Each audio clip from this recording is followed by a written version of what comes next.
마력이 좋다는 얘기는 낼 수 있는 최고 속도가 높다. 여기까지만 이해를 해두시면 되겠습니다. 자, 그 다음에 나와 있는 단위 뭐예요? 연료 소비율이죠. 연료 소비율의 단위를 보니까 그램, 사용되는 연료 양이죠. 그램 퍼 마력을 낼 때, 단위 시간에 1마력을 낼 때 들어가는 연료량으로 기억을 해두시면 되겠습니다. 자, 즉 무슨 말이냐? 요거와 연료 소비율과 뭐는 헷갈리시면 안 된다? 자, 연비와는 헷갈리시면 안 된다고요. 연비 단위는 뭔데? 킬로미터 퍼 리터입니다. 1리터의 연료량으로 얼마만큼 거리를 갈 수 있느냐의 개념이에요. 그러면 연료 소비율과 연비는 같은 개념 아닐까요? 아니에요. 완전 달라요. 왜 다른데? 자, 연료를 소비하는 양이 연료 소비율에서는 분자에 어떻게 소비량이가 있어요. 이게 분모고 분자니까. 근데 연비를 보면은 소비량이 어떻게 있다? 분모에 가 있어요. 분모. 자, 보세요. 연료 소비율이 높다라는 얘기는 연료 소비율이 높다라고 표현했어요. 연료 소비율이 높다라는 얘기는 뭐야? 분자가 크다라는 얘기거든요. 그러면 연료 소비율이 높다고 표현하는 뭐야? 기름을 많이 소모한다는 개념이에요. 근데 반대로 연비가 높다라는 얘기는 똑같이 분자의 개념으로 어떻게 같은 연료량 대비 어떻게 갈 수 있는 키로수가 많다고요. 그럼 연비가 높은 거는 뭐야? 기름을 적게 먹는다는 개념이죠. 그래서 이 둘은 반비례 관계에 있어요. 이게 말장난 정말 많이 친다고요. 연료 소비율이 높다는 뭐야? 좋은 의미가 아니라 기름을 많이 먹는다는 부정의 의미예요. 근데 연비가 높다는 얘기는 뭐예요? 기름을 많이 먹지 않는 긍정의 의미인 거죠. 그래서 같은 높다를 하더라도 얘는 뭐다? 부정의 의미. 얘는 긍정의 의미가 되는 거예요. 근데 이런 거죠. 만약에 선지에서 연료 소비율이 좋다. 혹은 연비가 좋다. 좋다는 뭐예요? 좋다. 굿! 누군가 보시면 안 되는데. 자, 좋다는 의미는 뭐야? 둘 다 긍정의 의미인 거예요. 그러면 연료 소비율이 좋다라는 얘기는 기름을 많이 먹지 않는다라는 개념이기 때문에 연료 소비율이 낮다라고 표현할 수 있어요. 근데 연비가 좋다라는 얘기는 말 그대로 긍정의 의미이기 때문에 연비가 높다라는 개념이죠. 같이 좋다지만 연료 소비율은 낮고 연비는 높다라는 개념이에요.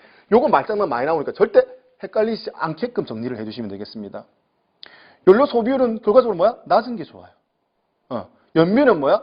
높은 것이 좋습니다. 그래서 요거 두 개는 절대 헷갈리시면 안 된다. 다 했네요.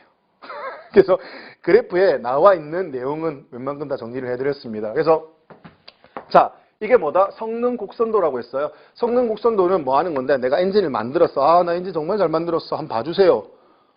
라고 하기 위해서 성능 곡선도를 만들어내고요. 성능 곡선도의 X축은 뭐다? 엔진의 회전수. 단위가 뭔데? RPM. 분당 뭐야? 크랭크 축이 얼마만큼 빨리 돌아가는지 나타낸다라고 보시면 되겠죠. Y축에는 토크, 킬로그램, 메타. 구르는 힘이라고 했어요. 순간 회전력. 자, 그 다음에 Y-축. 뭐가 있었는데? Y-축은 마력이죠. 마력. 이 마력에는 무게에다가 속도가 곱해진 거죠. 그래서 마력이 좋으면 낼 수 있는 최고 속도가 더 높다라고 제가 얘기를 했었잖아요. 그리고 이제 연료 소비율의 개념, 연비와는 반비례 관계에 있다라는 거. 그 개념 잘 이해를 해주시면 이건 크게 어렵지 않게 해결을 하실 수가 있다라는 겁니다. 자, 이제 요거 가지고 조금 더 깊이 있게 들어가야 합니다. 심이 더 걱정이 되는데. 시험에 그렇게 비중이 높거나 많이 나오는 부분은 제가 딱 정리를 해드릴 거고, 이 전체적인 개념을 이해하기 위해서 앞뒤 제가 스토리를 만들어 드리는 거니까 무리하게 처음부터 다 외우려고는 하지 마셔요. 그냥 자연스럽게 듣고 제가 꼭 외워달라, 중요하다 하는 거는 좀 암기를 좀 해주시면 좋겠어요. 그리고 뒤에 OX 문제라든지 단원평가 문제에서 문제를 보시기에 문제가 이런 식으로 나오구나, 이렇게 깊이 있게까지 나오지 않겠구나, 본인 스스로가 감이 잡히실 겁니다. 딱 그 정도 선에서만 공부를 하시면 돼요. 근데 앞뒤 없이 무턱대고 외우면 쉽지가 않잖아요. 그래서 그런 부분에 연결고리를 만들어 드린다라는 개념으로 수업을 따라오시면 되겠어요. 자, 사설이 길죠? 걱정이 돼서. 자, 제가 엔진을 만드는 거예요. 엔진을 하나 만드는데, 자, 요렇게 생긴 놈의 엔진이 있습니다. 자, 엔진을 만드는데 요렇게 할까요? 3기통의 엔진을 만들었습니다. 실린더 수가 3개인 엔진을 만들었어요. 자, 이렇게 실린더 수가 3개인 엔진을 만들어서 어떻게 하느냐. 여기서 이제 실제 연소가 일어나서 폭발되어서 피스톤이 내려오는 압력을 측정한 거예요. 압력. 그래서 이 압력이 평균적으로 얼마만큼 만들어지는지 나타냈어요. 그래서 이걸 우리가 뭐라고 하느냐. 평균 유효 압력이라고 합니다. 듣고 있으세요. 일단 압력의 단위는 이렇습니다. 킬로그램 퍼 제곱 센티미터라고 표현합니다. 제곱 센티미터는 뭐예요? 면적이죠. 면적. 이 면적에 가해지는 힘이 뭐다? 압력이라고 보시면 돼요. 자, 손바닥이 있습니다. 손바닥이 있는데 이렇게 넓은, 면적이 비교적 넓죠?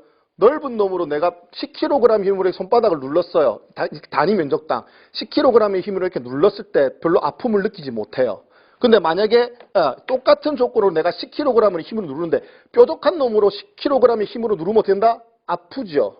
이게 이제 받는 입장에서는 압력이라고 보시면 돼요. 그래서 단위 면적당 뭐야? 가해지는 힘이 뭐야? 압력이고 킬로그램 퍼 제곱 센티미터가 원래 압력에서 제일 많이 쓰는 단위라고 보시면 되겠습니다. 근데 수업할 때 10kg 퍼 제곱 센티미터, 킬로그램 퍼 제곱 센티미터 얘기가 굉장히 길어지잖아요. 그래서 이 압력의 단위하고 거의 동일하지만 좀 간단하게 쓸 수 있는 용어가 있어서 제가 압력의 단위 이걸로 표현할 겁니다. 뭐라고? 바라고 표현할 겁니다. 그래서 10바라고 하면 10kg 퍼 제곱센티미터다. 이렇게 이해하시면 되겠습니다. 제가 수업할 때는 바라고 표현을 할 거고 여러분 이해하실 때는 kg 퍼 제곱센티미터라는 압력의 단위로 이해를 해주시면 되겠습니다. 자, 그리고요. 그리고 이제 여기에 뭐까지 배기량은 우리 계산할 수 있지요. 엔진 총 배기량 기억나십니까? 어떻게 하는데 이 원기둥 구할 수 있어야 되잖아. 상사점에서 하사점으로 어떻게 움직이는 부분, 이 원기둥의 최적 구하게 되면 하나의 배기량 맞습니까? 한 기통의 배기량에서 만약에 곱하기 3 하게 되면 어떻게 엔진의 총 배기량을 구할 수 있는 거죠. 배기량의 단위는 뭐라고 했어요? 배기량의 단위는 자, 배기량의 단위는 cc라고 했고 이 cc를 센티미터로 바꾸었을 때는 뭐라고 한다? 세제곱 센티미터로 했던 거 기억나십니까? 요거. 그리고 거기에 해당되는 뭐가 있다? 엔진의 회전수가 있을 거예요. 엔진의 회전수. 엔진의 회전수의 단위는 뭔데? RPM입니다. 자, 이거를 다 곱한 값, 즉 뭔데? 엔진에서 폭발 압력 측정하고 배기량 계산할 수 있고 그때 엔진의 회전수를 알면은 내가 이론적으로 이 엔진의 출력이 얼마만큼 되겠다라고 하는 그 이론적 마력이 계산될 수 있어요. 이론적인 마력이 내가 만약에 100마력이라고 가정합시다. 이 이론적 마력을 뭐라고 하느냐? 지시 마력 혹은 도시 마력이라고 표현을 하게 됩니다. 그래서 압력 측정하고 배기량 측정하고 회전수 측정하니까 뭐야? 100마력 정도 나오는 뭐 지시 마력, 도시 마력이 되는구나. 라고 가정을 세우는 거죠. 근데 실제 이제 엔진을 구동해가지고 연료대에서 엔진을 막 구동해가지고 크랭크 축에서 동력을 측정하는 거예요. 크랭크 축에서 동력을 측정하니까 100마력이 다 안 나오고 얼마가 나왔다? 60마력밖에 안 나온 거예요. 60마력. 그럼 실제 이제 축에서 측정한 마력이기 때문에 이 60마력을 뭐라고 하느냐? 자, 제동 마력, 축에서 나온 마력이기 때문에 축 마력 혹은 정미 마력이라고 표현합니다. 정미 마력. 실제 엔진에서 나온 마력이라고 보시면 되는 거죠. 그럼 나머지 40은 어디 갔는데 40은? 40이 없어진 거잖아요. 40이. 그래서 이 40마력에 해당되는 게 뭐야?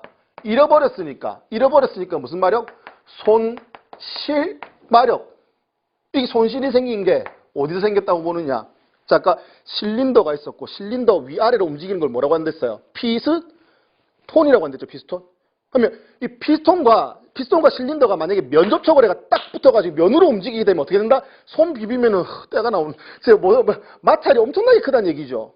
그러면 열이 엄청나게 많이 발생될 거예요. 그래서 이거를 이렇게 설계 안 하고 어떻게 하느냐? 자, 이렇게 피스톤이 있으면 피스톤을 이렇게 홈을 파는 거예요. 홈을 파요. 피스톤에 이렇게 홈을 파요.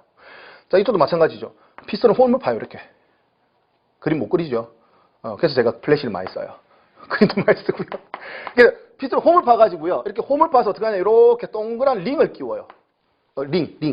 링을 피스톤에 하나, 둘, 이렇게 3개 끼운다고요. 그러면 이 링이 어떻게 한다? 실린더 병력, 실린더와 이렇게 마찰을 일으키기 때문에 피스톤이 마찰을 일으키는 것보다 훨씬 더 어떻게? 마찰열이 덜 날 거예요. 그래서 피스톤에 이렇게 피스톤 링이 들어가요. 일반적으로 3개가 들어가요. 3개가. 그럼 얘가 위아래로 움직이면서 마찰이 훨씬 더 줄어드는데 이 손실이 어디서 일어난다고 본다? 피스톤 링과 실린더 내벽 사이에 일어난다고 보는 거죠. 그래서 얘를 손실 마력 또 뭐라고 한다? 마찰 마력이다라고 또 표현할 수 있습니다. 마찰 마력. 그러면은 이거 보고 이제 여러분들이 이야기하실 수 있어야 돼요. 지금 방금 얘기한 이 기계 장치, 즉 이론적으로 계산했을 때는 100마력이 나와야 되는데 실제 나온 거는 60마력밖에 안 돼. 그리고 잃어버린 게 얼마야? 40마력이야. 그러면 이 엔진의 기계 효율이 몇 %인지 얘기하실 수 있다 없다? 있죠. 100을 만들어낼 거라고 예상을 했는데 실제 나온 게 60밖에 안 되죠. 그럼 기계 효율 몇 %? 60%예요. 60%. 그럼 그 60%를 어떻게 나온 건데 60%는? 60%는 이런 거죠. 우리 기계 효율을 이렇게 씁시다. 우리 압축비를 입실론이라고 썼던 것처럼 기계 효율을 이렇게 쓸 겁니다. N자 길게 늘어뜨린 거. 이걸 이타라고 할 겁니다. 이타. 이타는 60이 어떻게 나왔는데 100분의 60 곱하기 100을 하게 되면은 뭐다? 100 날아가고 60%가 나온다고요. 그럼 마찬가지로 여기 100이 뭐였는데요? 이거 또 물로 지웠네요. 헷갈린다. 너 가있어. 자, 100이 뭔데요? 100이 뭐다? 지시마력, 도시마력인 거죠. 아까 이론적인 마력. 분의 뭐? 60이 뭔데? 60이 제동마력, 충마력, 정미마력 같은 개념이죠. 한 거에 곱하기 100을 하면 어떻게 된다? 기계 효율 60%가 나올 수 있었잖아요. 공식 하나 해결됐네요. 그래서 기계 효율은 뭐 분의 지시마력, 도시마력 분의 뭐? 제동마력, 충마력, 정미마력 같은 개념. 한 거에 곱하기 100을 하면 뭐가 된다? 기계 효율이 나온다고요. 기계 효율. 그러면 마찬가지지. 지시마력을 100으로 줬어. 제동마력, 충마력을 60마력으로 줬어. 그럼 뭘 구할 수 있다? 기계 효율을 구할 수 있는데 문제는 지시마력, 도시마력을 주지 않고 만약에 제동마력, 충마력, 정미마력과 손실마력을 준 거예요. 손실마력을. 이거 안 주고 이거 2개 줬단 말이에요. 그럼 문제 풀 수 있다 없다? 있죠. 우리 압축비 구했던 거랑 똑같잖아요. 압축비 구할 때 어떻게 했는데 연소실 최적하고 뭐 행렬 최적을 더하면 실린더 최적 나오는 개념하고 똑같잖아요. 지금 60 더하기 40은 100이잖아요. 그럼 마찬가지지. 어떻게 하면 되는데요? 여기 주어진 60마력에 이거 주어질 거 아닙니까? 40마력. 60에 40 더하면 얼마? 100이죠. 그럼 그거 더해가지고 여기 100을 쓰시면 되잖아요. 그래서 앞에 압축비 구하는 똑같은 방식으로 얘도 해결할 수 있다는 얘기죠. 뭐를? 기계 효율을. 3가지 중에서 2가지만 알면. 이해됩니까? 그래서 요거 가지고도 문제를 풀 수 있어야 된다. 이게 메인이에요. 이게 메인. 이게 메인이고 조금 더 확장을 하자면 이제 단위 끼워 맞추는 작업을 조금 할 건데요. 자, 무슨 말이냐? 이런 거예요. 자, 보시면 아까 1마력이 얼마라고 해서 75kg 메타 퍼 세크라고 했죠. 그래서 얘를 이제 이 조건이 주어졌을 때 이 조건으로 뭘 구하겠다? 이제 마력을 구하고 싶은 거예요. 마력. 지시마력, 도시마력을 구하고 싶은 거예요. 그래서 평균 유효 압력이 주어지고 총 배기량이 주어지고 엔진 회전수가 주어졌을 때 이걸로 뭘 구하고 싶다? 마력을 구하고 싶을 때 들어가는 공식이에요. 자, 어떻게 되느냐? 단위를 맞춰보자는 거죠. 얘를 이쪽으로 바꾸려면 일단 킬로그램 메타퍼세크를 맞춰야지만 얘를 이렇게 바꿀 수 있으니 킬로그램은 킬로그램대로 그대로 살아있어요. 근데 뭐야? 센티미터가 제곱이 분모에 있고 분자에 세제곱 센티미터가 있으니 2개 날아가고 2개 날아가면 분자에 하나만 남겠죠. 그죠? 근데 내가 필요한 게 뭐야? 센티미터가 아니고 미터야. 미터로 바꿔줘야겠죠. 그럼 미터로 바꿔주기 위해서 어떻게 하느냐? 1m가 100cm니까 1m 100cm니까 나누기 얼마? 100을 해주면 cm가 뭘로? 미터로 바뀔 수 있다고요. 거기에 엔진 회전수잖아요. 레볼루션 퍼 미니트예요. 자, 레볼루션 한 바퀴, 2바퀴, 3바퀴이기 때문에 단위는 없어요. 그럼 뭐가 있다? 퍼 미니트만 있어요. 퍼 미니트를 뭘로 바꿔야 돼? 퍼 세커로 바꿔야 되거든요. 그럼 나누기 얼마 하면 된다? 60 해주면 되죠.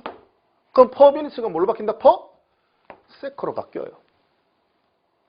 세크로 바뀌죠. 이 상태에서 단위 다 맞췄잖아요. 킬로그램 메타 퍼 세크, 킬로그램 메타 퍼 세크 다 맞췄으니까 얘를 뭘로? 마력으로 바꾸기 위해서 상수 얼마가 필요하다? 75가 필요하다고요. 그래서 나누기 얼마 하면 되는데 75만 더 나눠주면 뭘 구할 수 있다? 이 조건으로 지시마력 뭐를? 도시마력을 구할 수 있다라고요. 이 개념이에요, 이 개념. 그래서 이거 자체로 문제를 내기는 쉽지가 않아요. 왜? 우리 계산기 못 들고 들어가거든요. 계산기를 못 들고 들어가는 상황에서 어떻게? 여기 압력, 거기에 배기량, 그 다음에 뭐 엔진 회전수까지 냈다 다 곱해가지고 나누는 게 쉽지가 않아요. 그래서 지시마력, 도시마력은 출제가 어떻게 마력 구하라고 출제가 내기가 쉽지 않아요. 대신에 뭐 이 이후에 나오는 뭐 제동마력, 축마력, 정미마력 같은 개념이죠. 실제 나오는 거. 그 다음에 손실마력은 어떻게 시험에 나올 수 있다는 얘기죠. 그래서 두 번째, 세 번째는 좀 기억을 해 두셔야 돼요. 자, 그래서 여기서는 방금 얘기했던 거 단위 맞추는 거에서 딱 하나만 더 기억합시다. 하나만. 자, 사행정 1사이클 엔진이 있댔죠. 사행정 1사이클, 뭐 흡입, 압축, 폭발, 배기 이렇게 네 가지 행정을 거쳐서 한 사이클이 완료된다는 엔진이 있었잖아요.